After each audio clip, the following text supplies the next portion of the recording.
Good evening, and welcome to another developer interview for our Perceptive podcast series. We are going to be chatting with an indie developer who worked on the tower defense game Defend from Candyland, and they're currently working on the game Little Devil. And we're going to be chatting about both, about, of course, the wonderful world of indie dev, and I'm sure any other topics that come up. So, please welcome to the cast, Michael. How are you doing? Hello, my name's Michael Armstrong Ingram, and thank you for introducing me. I'm doing great, thank you very much. Thank you for having me on your cast. I'm the founder of MI Pixel. I'm also the games designer, the games dev, the publisher, the artist. I'm the everything. Although I do bounce ideas off my other half, my wife, Kirsty Armstrong Ingram, as well. But aside from that, I'm the everything of MI Pixel. Yep. The joys of The indie dev. Yep, and that is something I've heard quite a lot over the years of interviewing developers. So it's great to have you on. Thanks again for reaching out. And for any developers watching, I always extend the invitation. So if you are working on an upcoming game, just want to chat game dev or game design, please reach out because I will be happy and readily available to chat about everything. So, to get the ball rolling with you, Michael, could you talk a little bit more about kind of like your background when it comes to game dev, and what is kind of like what are the two games that you have or that you're working on? Okay, so my background is that basically I started off a bit self-taught. I was using an old games engine that's not even in use anymore. I can't even remember what it was called. And then I went into university. I went to the University of East London, where I was taught by Richard Lionfellner, Pender Tomlinson, David Dorrington, Paul Smith, and a few other tutors. Some of the names you might know, Richard Lionfellner happened to make the original Evil Dead game on the Commodore, as well as having a hand in a few other games. So I did my games development course there for 3 years, passed obviously. Um, then after that, I got a job as a software engineer, doing augmented and virtual reality programming of all things, so not games at all. But at the same time, I started a company called Retz Gaming Days, RETZ Gaming Days, which started off as a YouTube channel. Was god awful. Do not ever look it up. It's me doing really stupid voices and accents, playing like old Mega Drive games. You do not want to see that. So I started off doing that. But I also started working on mobile games, and I released Magical Defense, which was a like little game where you had mages fighting off against zombies. And I released Freak Show's Balloon Pop, which was done for the professional wrestler Freak Show along the UK indie wrestling circuit. And I had a few other games on the way. So that's where my background is after university. It's mostly self-taught. I've actually never worked for a video games company that isn't my own. So there's a lot of things that I don't know. And there's some things that are like really simple that I don't know, like a lot of the events and all that. Because I'm not very social. I'm one of those. I'm one of those people that when I'm put in front of people, I will talk way too much. But I don't know how to go out and find the people. So a bit of a recluse, and with that, I don't know a lot of the social things like the events and all that. And I think I found out about Barclays Games Frenzy last year, and that was because I was invited to go do it. Um, Mhm. so, but yeah, I had a bit of a break. I shut down my company, Rex Gaming Days, and I had another one, Augmented Industrial Reality, which was for software engineering. I shut those down because my health was a bit naff. To put the very simple version of it, my health was quite poor. Mhm. And I basically started MI Pixel to try and get back into work again because I was out of work completely for a couple of years. So I started MI Pixel to try and get back into work again, and I started with Defend from Candyland, and I did a lot of things wrong with the designing and the marketing, like that, Mhm. or the marketing of it more than anything else. Because it was one of those things where I had this great idea of making a bunch of like small little mobile games, releasing these tiny little games, kind of like what Rovio did, release 20 games, see if one of them works. Mhm. So I had this idea of doing that, and then I started making a tower defense game. I based it on my favorite tower defense game, which is Desktop Tower Defense, which is an old Flash game. And so I based it off of that, and which is why the enemies, rather than it being a set path and you put the towers either side of the path that's already there, like a lot of tower defense games I see these days, it's more that the path is completely open and you have to put the towers down and make the path as you do it, which it certainly adds to the complexity and makes things rather fun.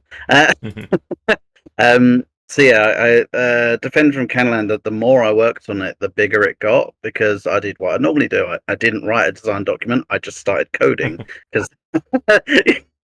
yeah, the laughter is entirely correct on this. The mistakes I made, but, I just started coding and just building this thing, and then my wife said to me, because I was saying, what can I do art wise? I can't draw. I'm going to try pixel art because I've been learning about that, but I can't draw. What can I do? And she said, well, why don't you do like trees and sweets? They'll be easy to draw. And I was like, okay. And so that's where that came from, and where it turned into Defend from Candyland, of the sour sweets attacking the trees of Eden. And then it built up and up and up, and I sat there and went, I can't release this on mobile. It's getting too big. There's too much on the screen. And so my wife said, like, my wife being very much a PC gamer, she sat there and went, why don't you release it on Steam? I've never done that. So I looked it up. I paid the fee, and I went straight onto Steam, and I released it as early access. But the amount of indie developers and that, or people that know that are about to like really just do the whole when I tell you what I did next, which is I bought the page, like bought the like paid the Steam fee, set up the page, and release the game straight away. I didn't go getting wish lists. I didn't market it beforehand. I hadn't even set up the Twitter account and all that until I released the game and published the game in early access. You can imagine how much I'm kicking myself about that nowadays.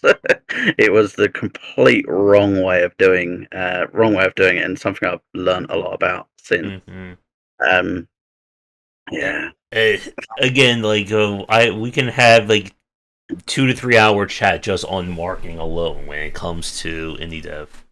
Oh, I know. The thing is, the problem I've had is I've spoken to a lot of indie devs, and the vast majority of them, and this is one of the things that confuses me, especially with what I've learned from experience now. The vast majority of them have said that they don't care about marketing, and they'll just make a game that's good and it will sell. But no, it doesn't work that way. Now that you It, just stabbed me in the heart when you said that, Michael. Yeah, oh no, I know. Believe me, I've made friends with a guy called Dan McKinnon. He's a lovely guy. He's helped me out a lot. He's actually helping me out with Little Devil as well now, 'cause he's helped me out with marketing and all that. And he's an amazing guy from Canada. And yeah, he's taught me a lot to do with marketing, and he's even said about how marketing goes into the game's design itself in the first place, and I'm using that to shape how I design Little Devil. And I've actually written up design documents, and it's a lot of it is partly it's what I've learned from doing Defend from Candyland, where, don't get me wrong, I'm not going to say the game's amazing. I'm not going to say it's the best tower defense or anything. At the same time, I will say that it won an award whilst in early access before all of the art updates and all the rest of it it's got now, and with my poor marketing, and I still managed to make a couple hundred quid from it. Not a lot, but and with no marketing, I'm quite proud of that. But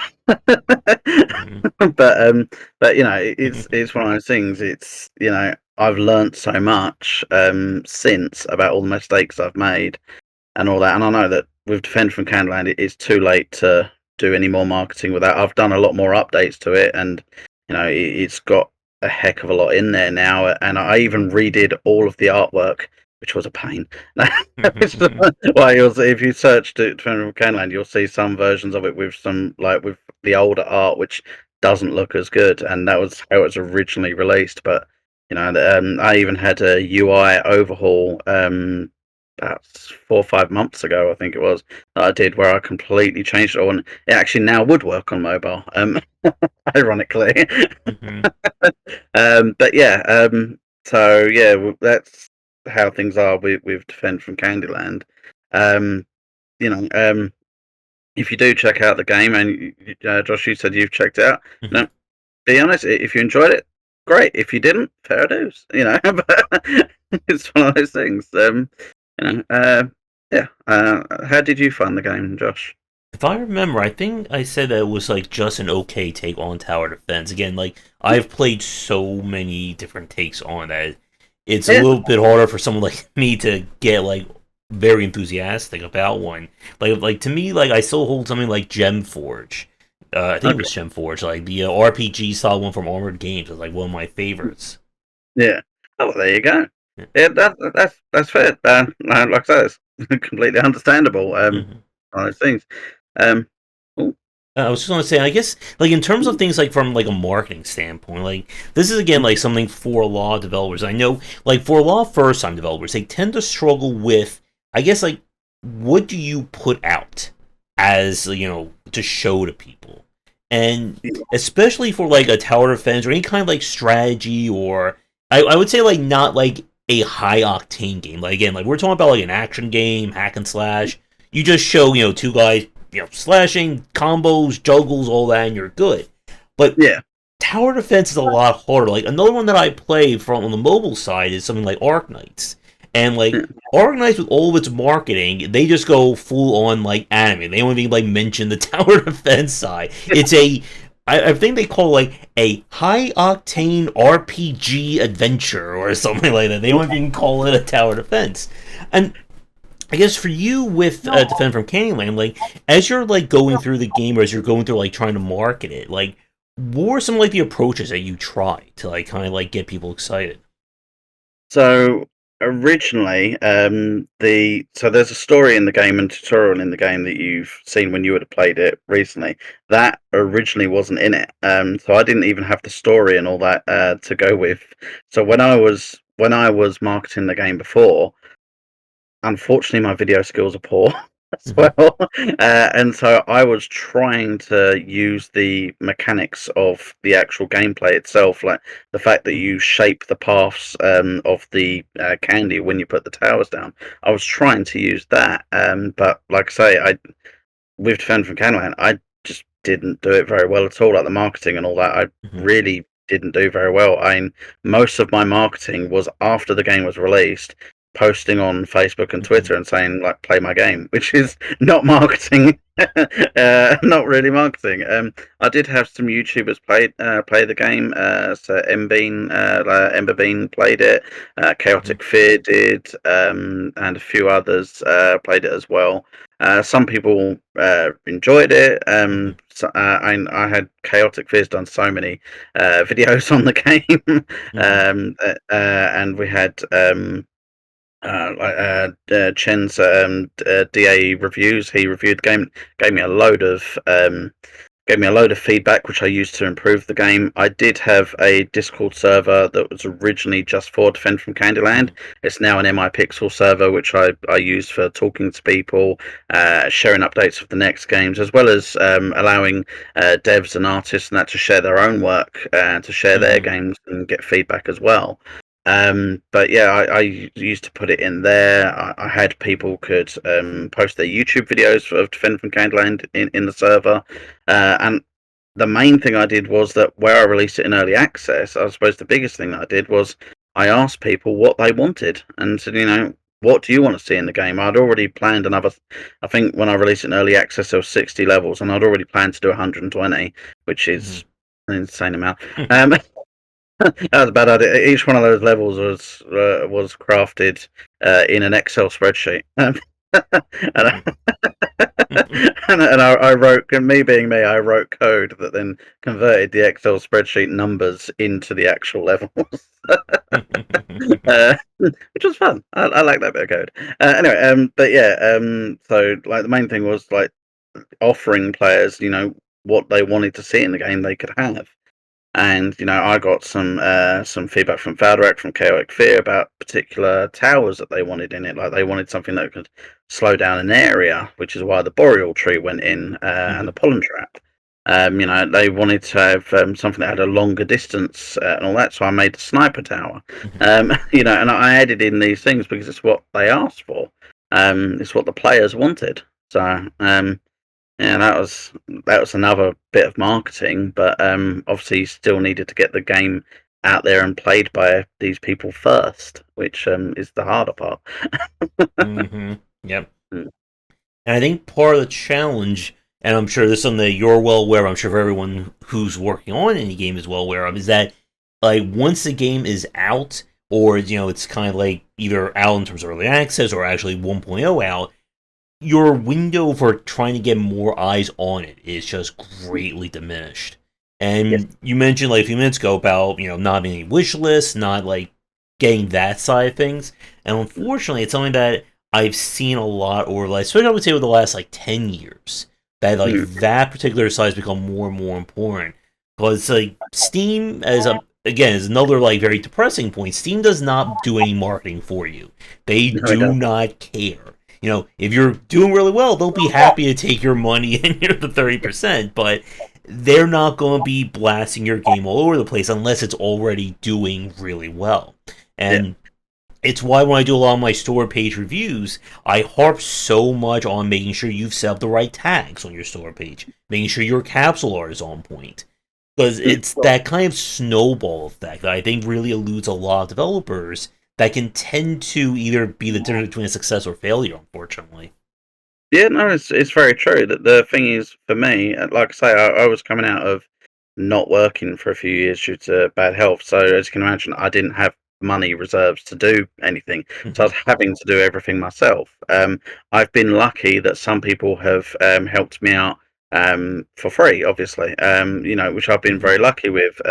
Yasmin actually translated the game into Brazilian Portuguese for me. I had when I first released the game, the music I did was so poor that Hmm. somebody, Armin Mkhitaryan, contacted me, said, "Love the game, hate the music. Can I make new music for you?" And he did, and he's been really brilliant with that. And he even did the DLC music for free. He really helped me out. And it's because he enjoyed the game, but the music was god awful. You know. It's because it was. I'm not talented in that respect, and it's Hmm. not something I know how to do. Um, so I've been very lucky in finding these great people that have helped out. So I say I'm a solo dev, and I am because I designed and developed the game on my own. But at the same time, I have had help as well. I've had somebody do the music, somebody do translation. I've bounced ideas off my wife. I've had those bits of help, and I've now had help with marketing from Dan as well. So it's one of those things.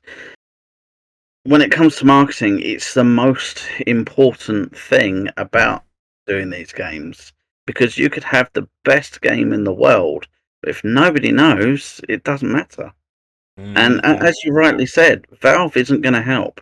In fact, Valve kind of hinder you a bit, because there are certain things that you can only do if you've already made enough sales. Yep.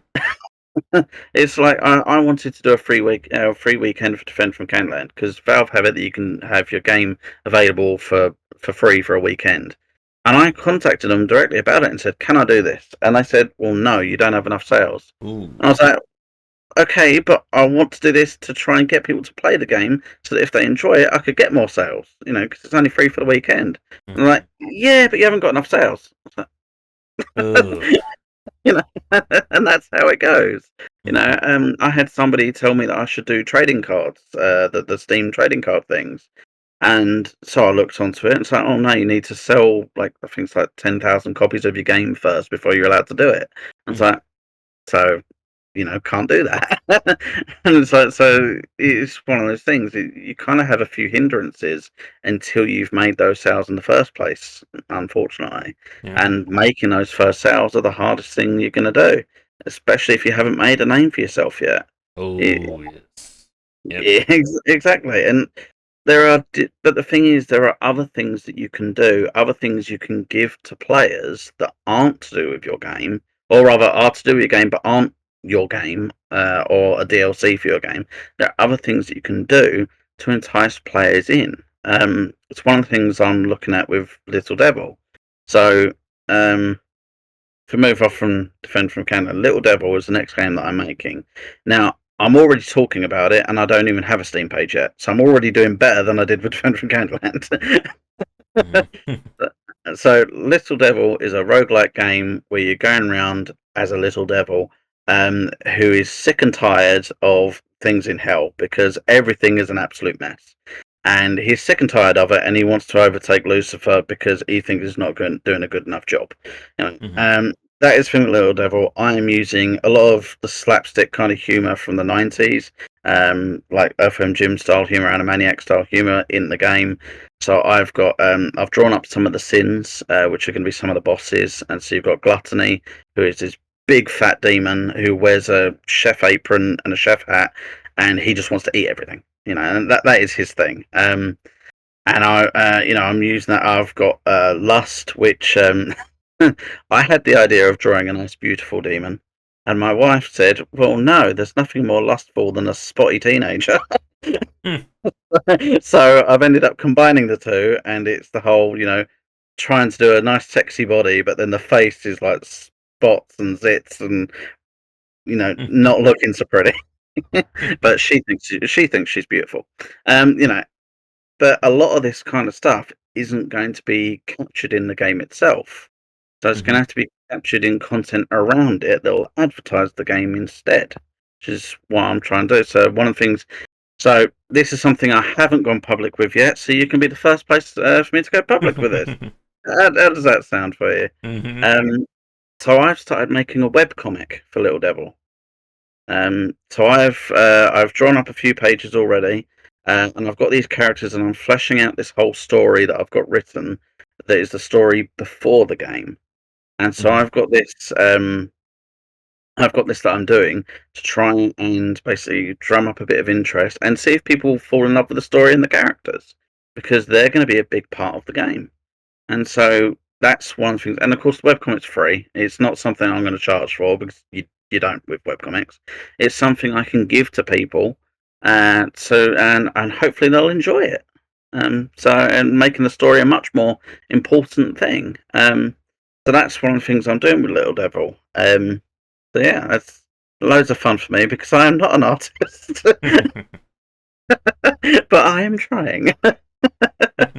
Yeah, so yeah, it's one of the things. But like when it comes to the design of the game, I'm trying to use those influences that are going into the comic and that into the game as well. So with Gluttony again, because it's the one that I've fleshed out the most, and is in the game already. His attacks. One of them is he jumps up in the air, slams back down, and then like bullets come off of him, but they're not bullets; they're rolling pins and frying pans. That are just fly out because this is Gluttony. That's yeah. Okay. And I guess like one question for you about Little Devil. So you said it's a roguelite. Is this going to be like a turn-based action? I guess like what kind of like gameplay are you planning? It's a bit more like Binding of Isaac. Mm-hmm. It's very similar to Binding of Isaac's kind of thing. It's not just the up, down, left, right shooting, though. It does follow the mouse. Although Mm-hmm. I'm going to be doing joystick controls as well, and so I'm trying to work out the best way of doing that. Like programming and it's easy. What I mean is like whether I should do it that there's something that goes around the head, because my original plan had like an orb constantly around the devil's head. There's going to be some other characters as well, but the devil's the main one. There's a paladin to unlock and a lawyer at the moment because there's always a lawyer in hell. Um, This is what I mean. It's going with that 90s humour that I love so very much. But yeah, so there was originally going to be those. I think the lawyer was going to have a briefcase spinning around, and the paladin was going to have a cross, a crucifix spinning around. But since doing a bit more with the game, I seem to be dropping that now. So I've got to work out exactly how I'm going to do the aiming reticule and that for it. But when it Mhm. comes to controller, but yeah, at the moment it's mouse basically. All right. But yeah, yeah, And I yeah. guess one thing I always like to ask developers, with going from Defend from Candyland to Little Devil, what was kind of like the inspiration to go from making like a more like not exactly turn based, or more like abstracted or a strategy game versus going more like action for your second one? Yeah. So my original thing that I did is I did some extra courses to learn about to try and fill in a few blanks on building other types of games, and I did some on roguelike and on platformers, that kind of thing. And I found that because my favourite types of games are things like Golden Axe and Streets of Rage, running and beat 'em up, which I'd Mm-hmm. love to make those, but the art restraints of doing that amount of action is something I don't think I could do the artwork for now. So that's why I haven't done platformer and that kind of thing, and like hack and slash. Um, I did start doing a different roguelike originally called Supernatural Hunters that was based off of the TV show Supernatural.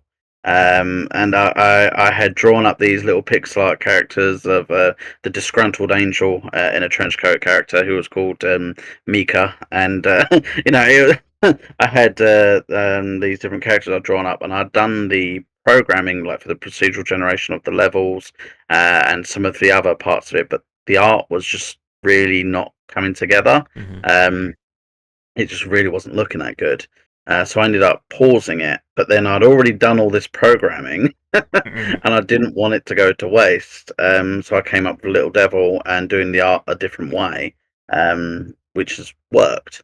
But it's, to be honest, it's more the types of games that I'm better with, more familiar with. Don't get me wrong, I play RPGs and all that as well. I've played turn-based. I've played most of the Final Fantasies, completed most of them, to be honest. Up until 10.2 anyway. Stopped after 10.2. Uh, Mm-hmm. so I have done those other games. And heck, I used to do puzzle games and that on mobile. But I just kind of wanted to do the more action-based, to be honest. They're more the games I enjoy and games I know more about. I just always worried about the art side of it. Mm-hmm. Yeah. And that's also that challenge when we talk about making very action-driven games, is the amount of like fidelity and the quality of the art, because that can also sink a game if the game doesn't look good in motion, if the characters look stilted, and again, like when we talk about the differences between like strategy games and action games, like it's two completely different universes in Yeah, terms of what kind of like what are the expectations of the audience. yeah, no, that's very true, and that's the thing of it is trying to build a game that's good, but also build a game that you can build. Because Yep. I know of a lot of devs that are working on games that they've spent 10, 15 years on, and I don't have that amount of time. You Yep. know, I don't have that much time to work on these. I've got to make games that won't take as long. And the thing is, depending on how you set things up, you can do things to make games quicker without sacrificing on quality. There are tricks in that you can learn to do that kind of a thing. Mm-hmm. It's like Terraria, amazing game. I absolutely love it. It's probably on Steam the game I've got the most amount of hours on. The initial version of it, if I remember rightly, the initial version of it took 3 people 3 months to make. You know, and Terraria is a massive game. Even the initial version was a massive game. Mm-hmm. That procedural generation they've got for the biomes and all that is a massive bit of code.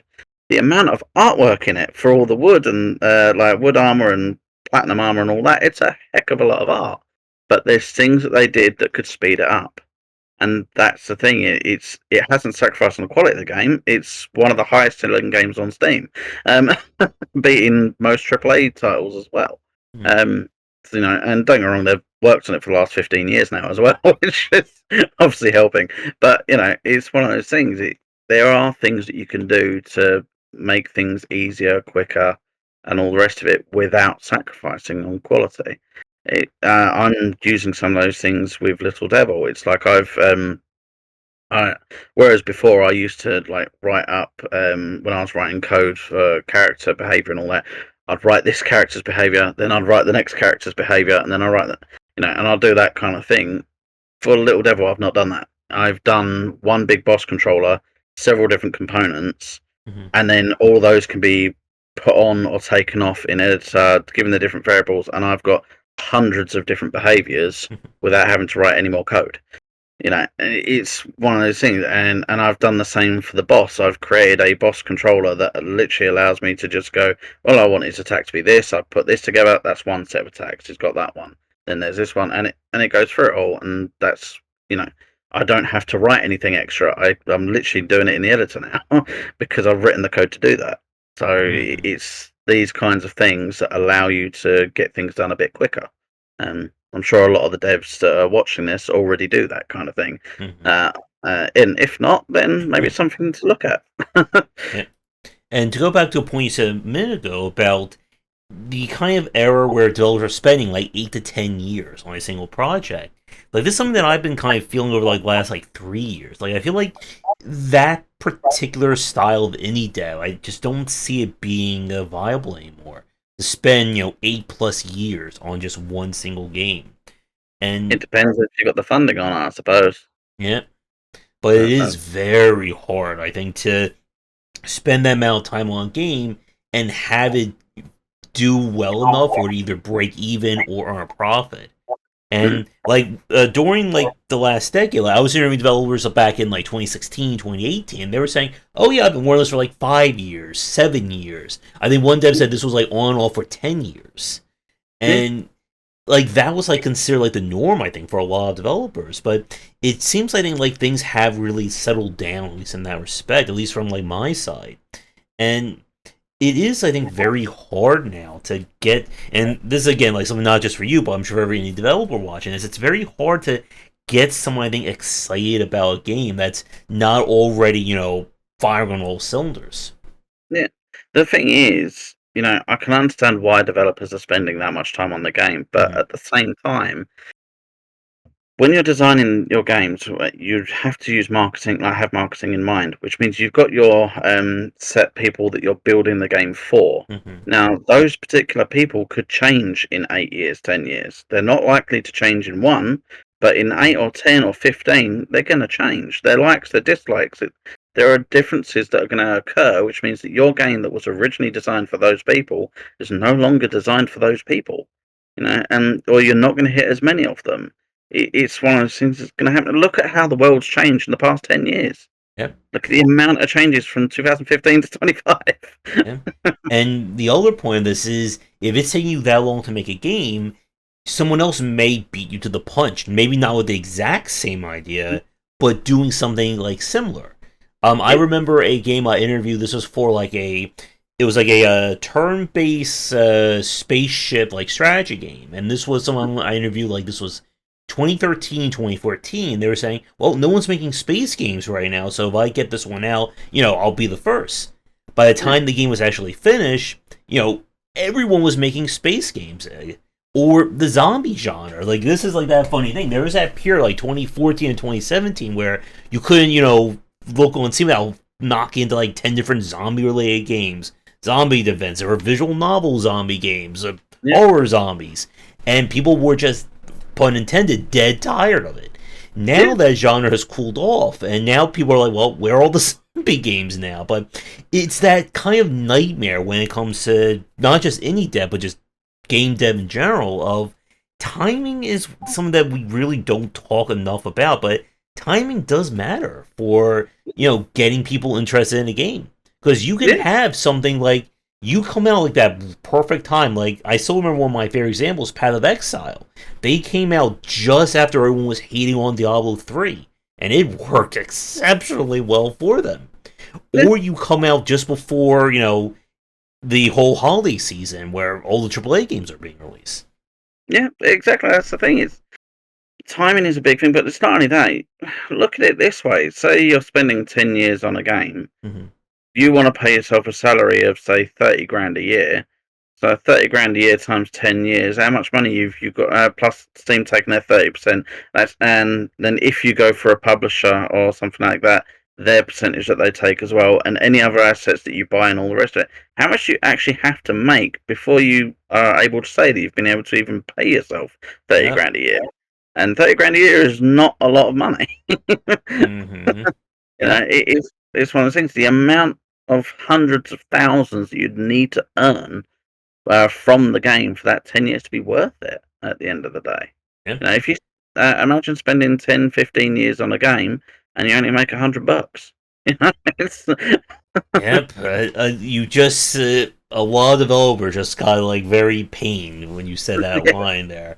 But but it's true though. yep, it definitely is, and it's just so hard. I think like understand whether a game succeeded or failed, because this is something again like people will look to sales numbers as being the Yeah, immediate. Okay, my game sold 100,000 copies. Yay, that's fantastic. How many of those people actually played your game for more than 20 minutes?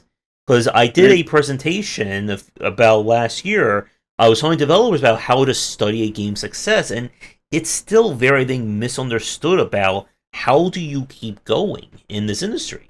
Because again, like people will point to instant successes like Stardew Valley, Yeah, Terraria that you mentioned, Minecraft, but yeah.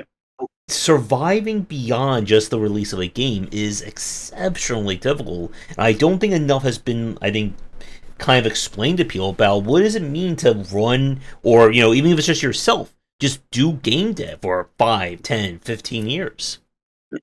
If I remember rightly, so don't quote me 100% on this one. If I remember rightly, when it comes to indie games released on Steam, I believe it's 70% of them make less than $1,000 Mm, in their first year. Um, Now, the next 30% after that, it goes up so astronomically fast from like 30,000 to like 2 million or so in their first year, in that next 30%. But that first 70% of games don't even make $1,000 in their first year. yep. And people That, will, of course, like point, well, what about Vampire Survivors? What about so and so who just came out one day and made millions and millions? It's like, yeah, that's great, but that's not the norm. And I like so many times I tell people that like you look at these games that everyone knows, everyone loves. That's like 0.01% of all the games being released. yeah, exactly. There's what was the statistic? So 750 odd games released on Steam every day or something. Some ridiculous Yeah. number. I can't remember what it was. Yeah, and the thing is, the other thing is, for a lot of the people in that 30%, they know how to market properly. They know how Yeah. to market well, and that is what's working for them. You might not have heard of the game until it's come out, but it's because you're not the target customer. You know, the Yeah. target customers have heard about it. Um, and that's the thing. It's like people like to do what I call, and I think others call the Rovio method. And the Rovio method isn't good because the Rovio method, obviously, Rovio made Angry Birds, but they released 19 Mm-hmm. games before that. Each one of them flopped, and Mm-hmm. Angry Birds was their last game where they were saying, "Look, we've got this. We're going bankrupt. We will release this game. Let's see what happens." And they were lucky. They were Yep. very lucky, but that was their 20th game. Mhm. you Yeah. know, And it's not a good method. I know. And to your point about like games like reaching their market, it reminds me when I spoke with Jake Burkett, of course, of Grey Alien. He's probably most recognizable about his GDC talk about how to survive while having a major hit. And he talked about how while he is obviously on Steam, he's also on several like the major like casual game portals because he knows a game like oh no, how am I forgetting the name of it? Regency Solitaire. There we go. That's a game that is going to be a very casual, friendly game, and people who are into that casual games, they're probably not checking out Ninja Gaiden or Dead Space, and you do have to go to where the people are, and it's just kind of part of that marketing side. Yeah, no, it's exactly yeah. Words. It's exactly right. I think it's like Frankino on Twitter. He does mobile games and they're puzzle games, Hmm. and he keeps on posting about how he's comfortably earning a few grand a month off of them, and he's doing well. Hmm. But his games aren't Steam games, like they're just mobile games, and that works. That's what works for him. And it's one of those things. It's different things work for different people. It's like defend from going back to defend from Candyland a little Hmm. bit. One of the things found out through doing research after Defend from Candyland was released, which you're now going to laugh about, is tower defense is the least played game genre on Steam, with only 1% of players Mm, playing tower defense. So it was the worst place to put it. yeah, and it's that kind of challenges. There are some very niche games on Steam. Last year I played the La Mulana games, which are like brutally difficult Metroidvanias, and the people who love that game, they love it. But it is not a best-selling game on Steam by any stretch of the imagination. And it's that kind of challenge of, again, go back to the point about the audience. How many, when you're designing a game, how many people are you going to be able to reach with that game? Yeah, It reminds me a lot, as another, I think, really good example, Jeff Vogue from Spireweb Software. Like, he's been making, classic CRPGs now for over 20 years. He knows very specifically who his audience is. And a lot of his success and his ability to stay in the industry has been knowing, okay, I know that I'm only going to have X amount of people interested in my game. They don't care about this, this, this, and this, so I'm not doing that. Maybe my game would sell better if I did that, but if it didn't sell better, I just spent a whole lot of money on something that just isn't working. yeah, it's exactly right. Like I say, marketing goes into the games design in the first place. Mm-hmm. Or it's what it has to do. If you're making a game for yourself, that's not the right way to do it. It doesn't mean you can't enjoy the game yourself. Mm-hmm. I enjoyed Defend from Candyland. I'm enjoying Little Devil. In fact, I've actually got better at Binding of Isaac by playing Little Devil more, which is hilarious. Because I sucked at Binding of Isaac. I just kept dying on that thing. But I'm learning. It's one of those things. You have to design it with market, like customer in mind, basically. And yeah, marketing is, believe me, go from my experience, marketing is very important. Mm-hmm. Yep. And yeah, it's definitely one of those things. And yeah, for me, I'd say you can build a game start to scratch, like start to finish, sorry, and to releasable state in a few months, and you should be fine with that, to be honest. But it all depends on how you do things. And don't get me wrong, I've probably spent longer than that on Little Devil already, but Mm-hmm. it's one of those things. And I know that the initial version of Defend from Candyland took about 3 or 4 months, but then all the updates and all the rest of it that went into it afterwards, that was going over the next 2 years. Um, Mm-hmm.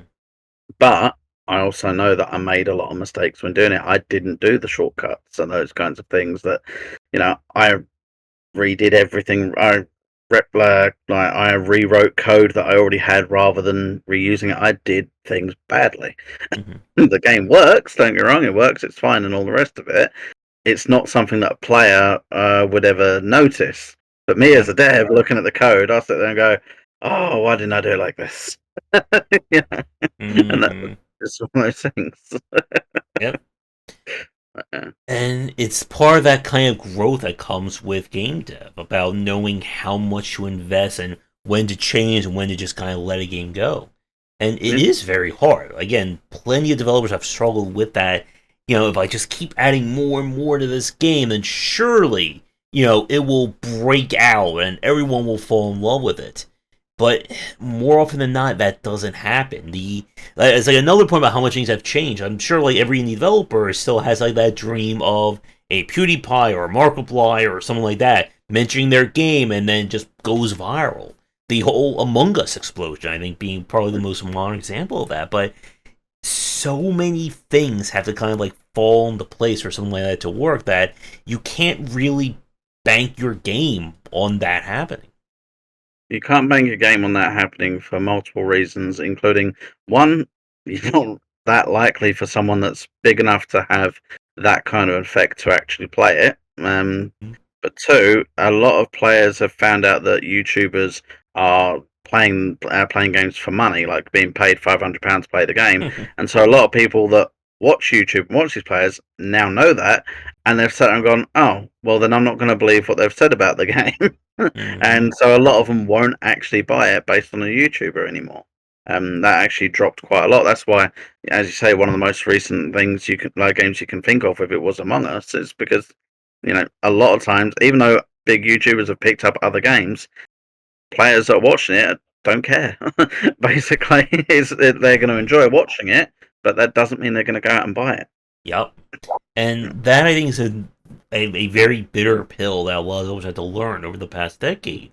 Because you'll see, again, like, there are big time YouTubers, some may get paid for it, some may just play out their interest, and they'll play a little game or a weird game. And that video may get hundreds of thousands of views, maybe even millions of views. Mm. Those people will more than not just rush out and buy that game. They'll be tuning to their favorite YouTuber or content creator, but they're not going to say, "Oh, well, because so and so play, I'm immediately going around and buy it." They may buy what's like 95, percent off, but Yeah. it's part of that challenge and that difficulty of being an indie dev, of trying to figure out or get your game into the right hands so that they can evangelize it, but at the same time make sure that the audience is also interested in it. Because I've heard horror stories from like indie developers and indie publishers who they'll get their game on some major YouTube or major Twitch streamer, and they'll just futz around with it. They'll just they may insult the game. They might even know how the game is played, so it may be a laugh for their audience, but that doesn't help them market on that game whatsoever. No, that's the thing. It's if you go to a YouTuber that plays children's games, for instance, with mods or something like that, and you give them an adult horror game, sure, it'll get 1 million views. It's not going to get any players. It's the wrong kind of people. It doesn't matter who it is. It's the wrong kind of people for it. It's the Yeah. wrong audience altogether. Yeah. If you're going to try and rely on a YouTuber, you've got to make sure that it's a YouTuber that has an audience that enjoys those games. Yep. And And I think that's another like big thing. Like that's another part of the marketing side is doing research as to who is playing a tower defense or a roguelike or a horror game and so on. Because yeah, I've also seen that situation of like just like trying to throw the game out to anyone and everyone. And yeah, they may play the game and be like, yeah, okay, it's okay. Or, they'll just like look at for like 2 minutes and then just go play something else. Or the audience is just like, what the hell is this game? Why are you showing this? We don't want that. yeah, And it's just wasted money on everyone's part. yeah. That's very true. And that's when we're saying about giving out keys and that kind of thing, like and going to YouTubers and that. A lot of keys you give out will not be used, and probably even more of them will end up on other stores where people are making money off them by selling them themselves. Mm-hmm. That happened with Defender from Candyland as well. I gave it, again, something I didn't know about. I didn't really know much about Steam before I released Candyland on there. And I saw this thing where I had all these people emailing me for a key, and I did the stupid thing of going, yeah, sure, you know. Mm-hmm. And I've seen Defender from Candyland keys have been sold. I think other people have made more money from the keys than I have. Mm-hmm. I've seen them sold in so many places. I've seen them just transferred around and all the rest of it. Out of the amount of keys that were given out, the amount of like YouTubers that actually played it is vastly smaller number. Mm-hmm. It's one of the things. So giving out to be honest, when it comes to Little Devil, I'm not sure I'm gonna. I've got to give some keys out, I'm sure, but I'm really not sure how many I'm going to give out at all. Mm-hmm. It's going to be a heck of a lot less because it's just not worth it, for a lot of it. You've Yeah. got to do the research on that first. Find the right people. Yeah. And of course, like if someone sends you a message, like look into that person, because again, like I have heard horror stories, and I've spoken with a lot of like indie publishers and kind of in that space of how people can try and like dupe an indie dev, saying, "Oh yeah, I'm so and so from this channel. I have 800,000 subscribers, and if you send me a Yeah, key, or my favorite, send me like 3 dozen keys, and I will, gladly promote your game." yeah. I think the worst one for me was I had someone that was actually marked as a big game reviewer. I can't remember their name now, but they had this whole list of 100 odd games that they've done reviews for and marketing and advertising for, including AAA games like Lord of the Rings Two Towers game on the PlayStation 2 and those kinds of things. They had all these things behind them doing marketing, all Mm-hmm. these things, and they were offering their marketing services for about £300 or £600, something like that. And they will market the game. That they'll put it on their website. They'll send it to different people, and then they let you know when somebody's requested a key, so you can give Mm-hmm. them the key to give to them, that kind of thing. And I did pay the money to have them advertise the game, and I know that one of the people that requested a key to do YouTube from them, and they said, yeah, they're good, send the key, was someone called Tyrannicon, and Mm-hmm. that key is still for sale on their Patreon page. Mm-hmm. That you can't even get into and see properly unless you subscribe to them on Patreon. But you can see that the key is there without. You just can't see the full post and all that. And it's like I don't think I think that 300, 600, whatever amount of money it was that I spent didn't get me a single sale, and it was an utter waste of money, and it just I'm never going back to them again. Yeah. But like I say, their website and everything else and all the research said that they were amazing and all that, but it didn't matter. They weren't the right person for marketing a tower defense game at the end of the day. Mm-hmm. So yeah, you live and learn. Mm-hmm. Yep. And it's that kind of challenge when it comes to, like, again, like the marketing and the publishing side, because there are publishers who can do a really good job, and then there's publishers who don't. And Mm, unfortunately, I've seen both in very big amounts for the past 10 years. And it yeah, is frustrating, especially as a solo dev or for like developers just starting out. Like they'll try and find information, and everyone says, "Oh, this is the best thing. You gotta trust these guys; they're the best." And then you realize, well, no, they're not doing anything for my game, but they're still taking a cut of the profits. yeah. Yeah, that's one of the reasons I publish myself instead. It means I have to do the marketing, which is something I'm still learning. Mm-hmm. But at the same time, I'm not paying for something that's not being done. Mm-hmm. It'd be a bit different if it was like Team 17 doing my marketing for me. Yeah, go for it. They're brilliant. But it's one of those things. I just do it myself. I do most of the things myself, to be honest. If I Mm-hmm. can learn it then and do it myself, then I've got a skill that I can use later as well. So Mm-hmm.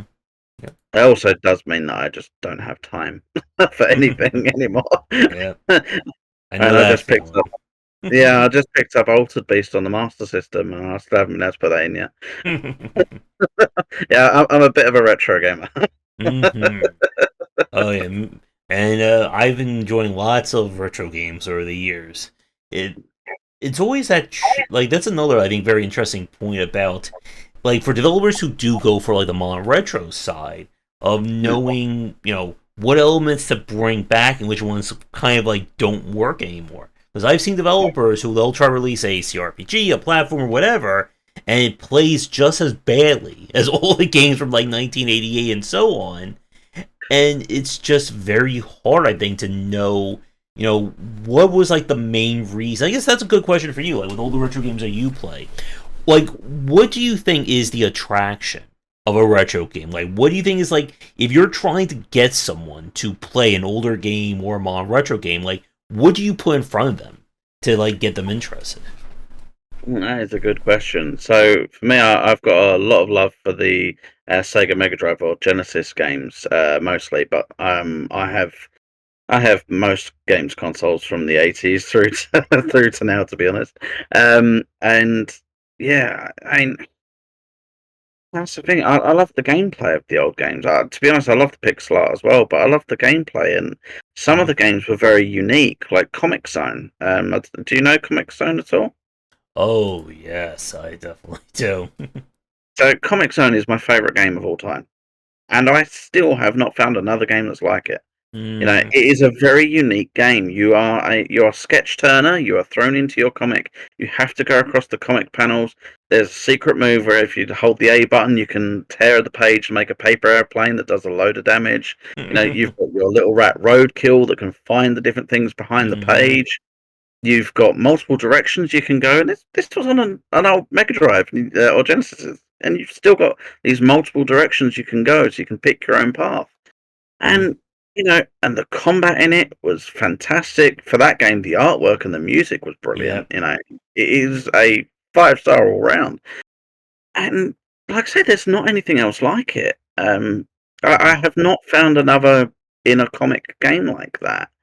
Um, and that's the thing that there's a lot of these things. It's like Splatterhouse. That was a very interesting horror game, and they remade that on the PlayStation 3, and they had Jim Cummings as the Terror Mask, yep. which was brilliant.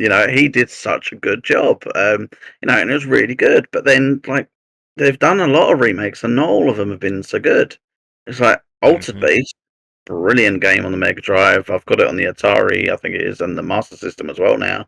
I've got it on all the consoles. But it was released on the PlayStation 2, and whereas the Mega Drive version, all that, it was Greek mythology. Yeah, that's the right type of face to make. Mm-hmm. It's Greek mythology and all of that, and you turned into these beasts, and it was this great thing, and it had this. Like, it was quite unique that you had a different beast for each level: the wolf, the dragon, the bear, etc., etc. And then they did the PlayStation 2 version, and they decided to go a sci-fi route. And to be honest, I didn't mind the sci-fi route. I thought it was interesting, you know, going for experimentation on it. The thing that I didn't like was that none of the enemies reacted to being hit. So Mm, you'd go around, you'd unleash these massive combos, and whilst you're doing it, they'll just swing back and punch you in the face. And it's the gameplay of it was really lacking because of that. mm, And yeah. So I mm, will seriously talk for hours if we talk about retro games and that. Uh, mm-hmm. it's like, Dynamite Heady. Do you know that one? Yeah, Oh yes. yeah. You've like Uh, every game that you've mentioned is one that I am very well acquainted and I love. what about Chuck Rock? Do Yes, I remember that one. you remember what the villain was called? No, I do not. Gary Gritter. Oh, all right. It's my turn to test you. Do you know? Do you remember the cat attack? Decap Attack starring Chuck D. Head. Yep. Yes. Mm-hmm. So here's a thing for you. So you've played a bit of Defense from Candyland. Mm-hmm. Have you seen a Halloween DLC that there is? No, I did not. So most of the characters for the Halloween DLC, they are dressed up as different horror characters. Um, that's what they've done. But they are trick or treating, so they are just in costumes. But the gummy bears, they are all bandaged except for their face that is a skull. And of course, when the gummy bears split into two, the skull rolls off. What does that remind you of? Yeah. Yeah, no, I've literally got little Decap Attack costume in there. I love Decap Attack. Mm-hmm. Yep. But yeah, again, like I say, very unique game. You throw, you chuck head, and all that.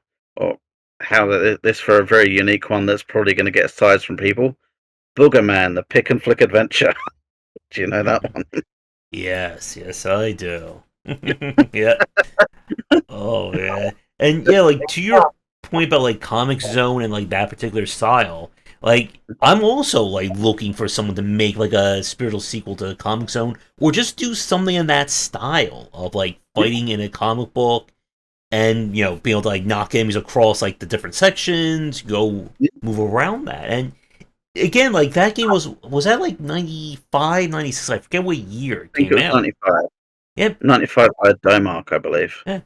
I mean, that is about 30 years from, and we still haven't seen anyone do anything quite like that. Um, Exactly. yeah. That's the thing. It's an amazing game. But Mm-hmm. no, like I say, nobody's done it. We've had Streets of Rage sequel with Streets of Rage 4. We had a Golden Axe Beast Rider, I think it was on the PlayStation 3. Yeah. Um, We had there's Rygar as well, which we had the 3D Rygar. Yeah, we even had a 3D Rampage. Um, Yep. so that's the thing. We've had. these kinds of things. There's Nintendo are doing a lot of remakes of their things like Paper Mario and all that at the moment, and Super Hmm. Mario RPG. They're getting a lot of their remakes out. Obviously, Banjo Kazooie had the spiritual successor with Ukulele, Hmm. done by Rare. Although there hasn't been a Conker's Bad Fur Day redo since the Xbox. Yeah. Um, and like that challenge is, I think, like one part, like kind of like chasing the high of those modern retro games, but there's also that you have to balance that with making a game that's going to be appreciated by someone who didn't play those games 15, 20 years ago. Like in 2024, one of my most played games was the mod for XCOM, X Pirates, which is basically like a complete rebuild, almost like a completely new game on top of the original XCOM. It's a No, really great game, but on the other hand, you have to be really into the original XCOM no, to be able to appreciate that. And like one of the highs I've been trying to find is like a brand new take on the XCOM formula. Like one of my dream ideas I would love to make someday is of like my own version of an XCOM, but making more of a modern day kind of more modern elements of it. And trying to get that, like trying to like square those circles can be very difficult. Um yeah, it can. That's kind of thing I want to do with MI Pixel. It's why mhm, I have it on the website and all the rest of it. Is blending nostalgia with modern day mechanics and that as well, because mhm. there are things that we couldn't do back in the 80s and 90s. Yep. There are things that we had to do in very specific ways that was much more difficult as well, that we can do a bit easier now. But then there are things like there are still things from the 90s that are still really fun today. Certain Mhm. mechanics, certain stories, ideas. These even just the humor. Because it was a very different kind of humor in the 90s. You know, and, and that's the thing of it, and that's why I'm trying to. I mean, don't get me wrong. Tower defense games, like Defend from Candyland, like I say, that is based on Desktop Tower Defense, which was a 2000s Flash game. You know, but Mhm. I've gone for much older looking graphics with the pixel art and that kind of thing. With Little Devil, it's a roguelike top down. It's not something that was really on the Mega Drive and that. But at the same time, I'm doing the pixel art graphics. I'm trying to do some of the gameplay puzzle ideas that Mhm. were on some of the older games as well. Um, and I'm trying to bring in that humor that was very prevalent in that time as well. I'm Mhm. trying to bring in some of those stuff from the 90s and that, but in a more modern style game. So it's trying to do that blend of the two. I would love to do. I have a game written up that I don't want to say about because it's a great idea I've not seen anybody do yet. So I don't want to say about it until I've got it out there.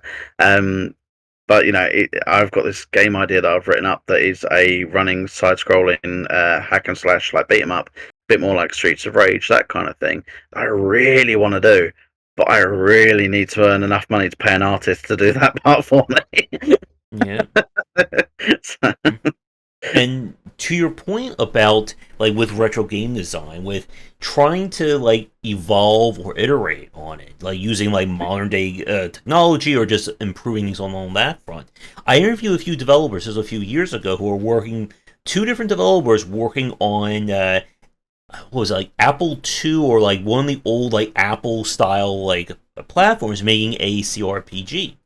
And oh, one of them said a point that I thought was just so poignant about it. They were like, I want to make a game that my daughters can enjoy, but at the same time, I also want to make it so that they were not obviously around in like 1989 or 1991, that they can at least they can enjoy this game in the year 2023 or whatever the year was released. yeah. And I guess this should be like a gimme for someone like you in terms of retro games, but I have to test you on it. I'm sure you've played like games like from Loco Molito, who does a lot of games like Curse Castilia. What was it? Ooh, I'm forgetting it. Like their whole thing is making modern retro games, but trying to make it as modernized as they can. So like they hit like all the same marks, but they still do stuff like making sure you have enough continues. They don't do Yeah. like super cheap stuff. And like they have made some really impressive like short form games. Mm. And At the same time, it's not like you're playing like something like Ghosts and Goblins, where it's just like hell on screen in terms of trying to It survive was a that. bit, it was a bit, wasn't it? Mhm, Crescent Goblins is great. Uh, mhm, I never got very far in it though. But yeah, no, that's things a good example of that.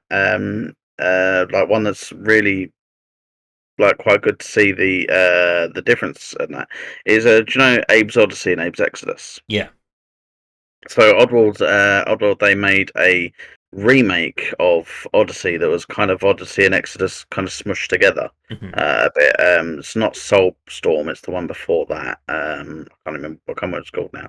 Um, but yeah, and the thing with that is it had so the difference between Odyssey and Exodus, there was the differences in how those two played anyway. Because like in Odyssey, you could only mind mhm, control the sligs, and that was it. In Exodus, you could mind control everything, including your own fart. Um, mhm, and they added those kind of things in it, but they changed the commands bit and all that. So in this remake, they had all of that from Exodus, but in the Odyssey kind of landscape.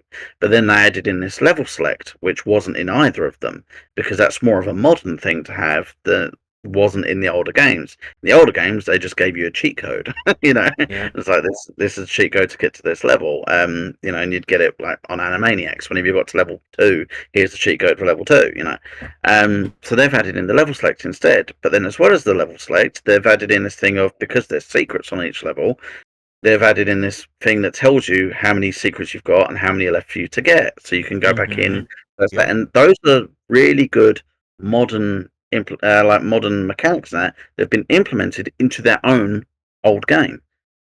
During the remake, and that's something that really shows this blending very well because you can pick up Abe's Odyssey like the original on Steam, I believe. Or if not, just grab it on PlayStation. You can pick that up and you can play it, and you can really see the difference between the original version and the remake version. Um, and it really does show that blending. Something else, another game that did it in a much lesser form was the Tomb Raider remakes. They Mhm, released Tomb Raider 1, 2, and 3 remastered on the PlayStation 4 and 5 and all that about a year or so ago, and I think 4, 5, and 6 come out this month or next month or something. mhm, The difference between the original and the remake on that is just that if you press the analog stick button in, then it will change to modern graphics. you know, you mhm, press it again, it'll go back to the original graphics, and that's the only real difference. Gameplay wise, everything else, even the clunky controls, is the same as it was before. So yeah. it's a true remake in the fact, or it's a true re-release in the fact that nothing's changed. But I kind of prefer how they did it with Oddworld, where they fixed the problems with the original and added in Yeah. these, you know. But this is going with remakes rather than a new game, but still, it does Mhm. show it quite well. Yeah, and being able to, I think, approach games like with that kind of methodology, being able to see, okay, what did this game do well, what didn't it do well, and how do we improve that, is a very underrated talent for a lot of studios. Um, Mhm. I think a really good example of what we've been seeing over the last few years has been like the Night Dive remasters that they've been doing for a lot of games like Shadow Man. I think The Thing came out, and I know they're working on something else at the moment. I think it was Killing Time, and like one of the things they're trying to do is like say, let's make the best possible version of this game. So if something was clunky or is like very frustrating, why do we need it? And again, like this is specifically for remasters. Like if we're talking about just like re-releasing the same game, then yeah, I would expect warts and all. But if you're Yeah. trying to sell someone today to say, hey, you want to play a game that came out 25 years ago or 30 years ago, you Yeah. have to do more than just say, okay, we're just going to slightly upscale the graphics a little bit. Exactly, and that's the thing of it is adding in those extra things that we've learned Mm-hmm. about games recently, and Yep. adding them to the older games. Because, like I say, with the older games, a lot of them didn't have a save feature. Now, you're Mm-hmm. not about to re-release Streets of Rage and not give it a save feature, are you? Mm-hmm. Because it's not something that you're going to be able to do that easily. It's like Sonic the Hedgehog, to go with an old classic, Sonic the Hedgehog 1, 2, and 3. I think Sonic 3 and Sonic and Knuckles had a save feature. Sonic 1 and 2 didn't.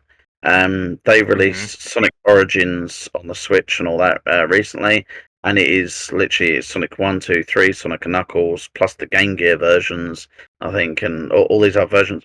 But it's got a save feature on every single one of them. They haven't. They've. I think they've also added in like you can change your characters. You can even unlock Amy Rose to go through it with, I think, or something like that. They've added in these extra things that weren't in the original. The original game, is still there with all the original gameplay and all of that kind of stuff. That's still there, but these new features are there that complement it. Mm-hmm. That make it that little bit better.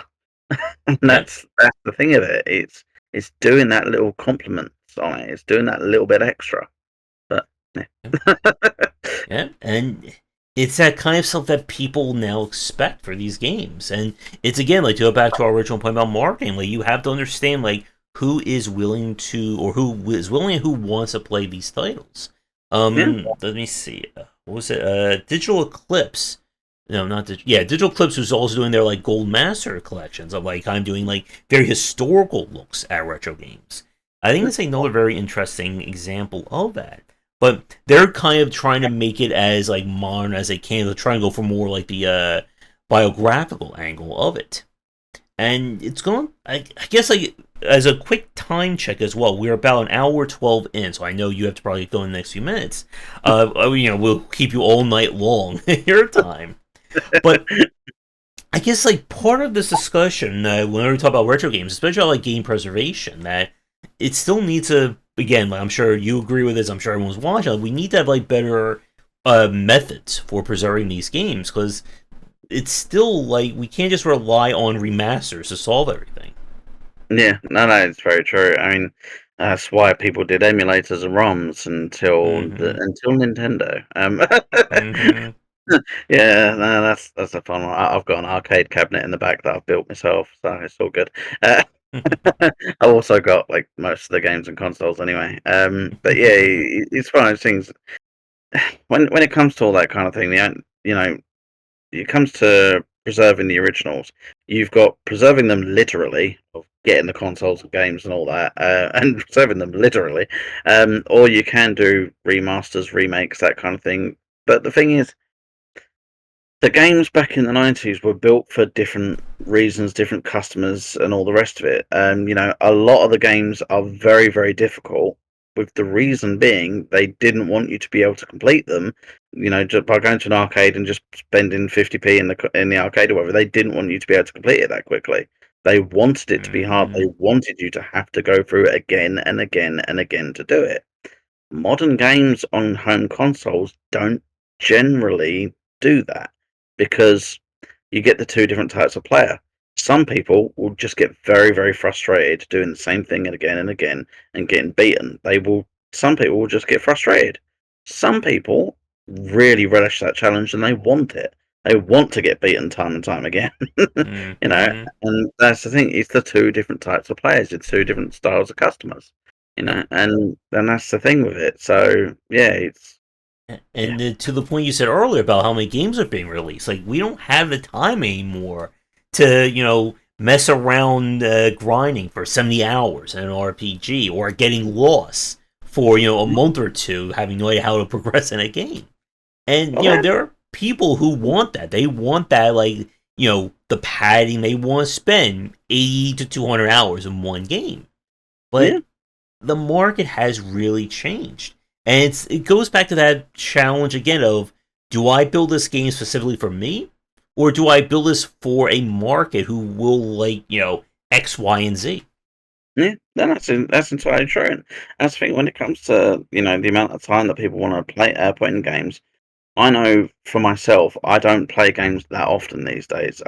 If I'm playing a game, it's because I'm relaxing with my wife, and so we're normally playing Terraria, to be honest, or Hearthstone. Mm-hmm. And it's something that we can just do, can pick up for an hour, put back down again. And that's what we do. The amount of games I've picked up over the last while that I just haven't had 5 minutes to play. I got the for my birthday last year. I got the Legend of Zelda Breath of the Wild 2. I have not done anything on that still. I've played it for about an hour, And like I said, I got it for my birthday last year, which was like April last year. And I've only played it for about an hour because it's all the time I've had. I've got the Sonic the Hedgehog game, the Overworld one. I can't even remember what it's called now. But yeah, yeah. So I've got that, and I've played like half an hour of it. There are so many games I've got that I just haven't been able to put time into. I will admit, the Sparking Zero, me being a Dragon Ball nut I did spend a few days on that one. But I'm a Dragon Ball nut. There are some things.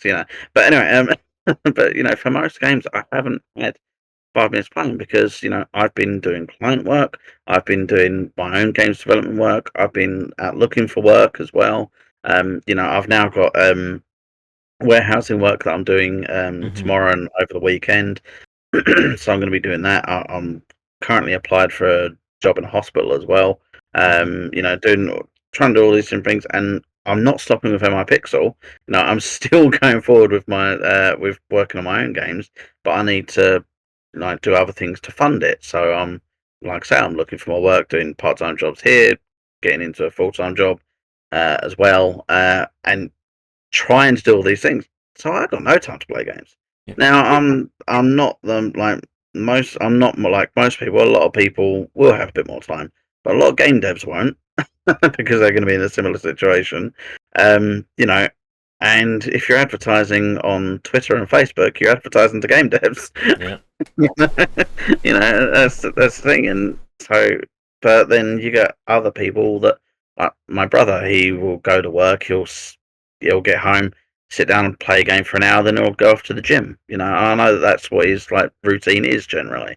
So even he, without trying to do anything else outside the business, because of family and gym and all that, he still only gets like an hour a day to play a game. Yeah. But then you've got some people that their job is YouTube playing games, in which case they've got hours to play these games, but then you're not looking at the hours they've also got for video editing, and you're not looking at the fact they need to play the particular game that their audience wants them to play. Yeah. If they're a Minecraft YouTube channel, if they play something that isn't Minecraft, their audience isn't going to be happy. So Mhm. they might have 1,000 hours to play a game, but it's only if it's Minecraft. It's Mhm. it's kind of fun. It's And I'm like the user who hasn't played Minecraft, but I play all the other indie games.